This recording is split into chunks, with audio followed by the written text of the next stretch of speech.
from Paw Patch Quilt Shop, and I'd like to talk to you today about putting photos onto fabric. There are several ways to do that. There are products that are pre-treated that you just run through your printer. Laser or inkjet needs to be determined. You can also buy a product that you treat your own fabric and print your pictures, or there's actually websites where you can upload your pictures. They will print them onto fabric for you and then mail them back to you. Here at Paw Patch, we will actually print onto photo transfers for you. I'd like to talk about product a minute. The first thing we want to make sure is that the product that you're going to use is able to be washed, that the picture doesn't go away when it's wet.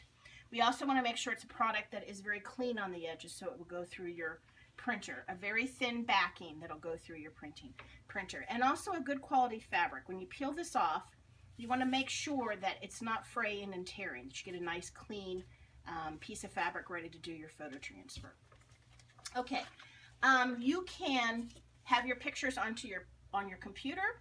You can edit those, you can put frames on them, crop them, make them light or make them darker, send them to your printer. Today, for convenience, I'm just going to take a photograph and I'm going to just print it on my printer. I have a top-loading printer, so I'm just going to lay that on. You will want to make sure if you're arranging on your computer or arranging on your printer top that you allow ½ an inch between to allow for your 1/4 inch in your quilt.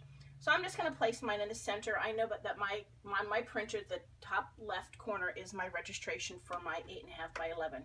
You can also get the sheets in 8.5 by 15. Okay, now to prepare your printer, you're going to want to go into your printer, and I will tell it what kind of fat paper I'm using. I will tell it that I want to do automatic paper. I'll tell it the size. I do put my quality on best because I want to get a lot of ink onto the paper. Then I'm going to take my product, and you're going to take all your extra paper out of your printer. You're going to take your photo transfer sheet, and I do clip the leading edges. I trim those corners off. You will need to know on your printer which side to print on. With my HP, my paper side is going to go down.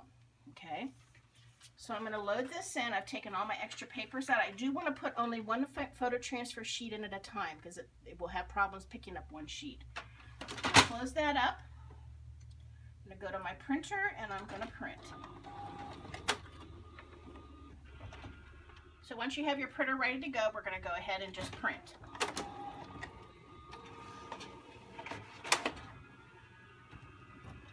The problem with the products that were uneven on the edge is that they would jam in the printer.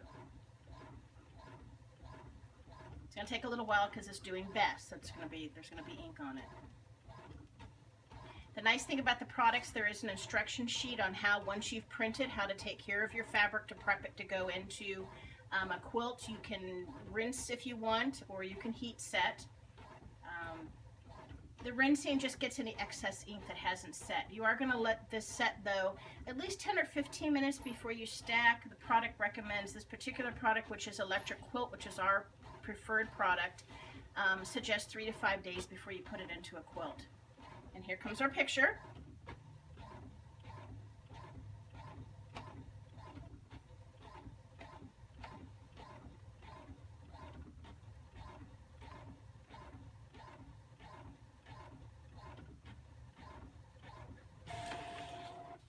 And there we go.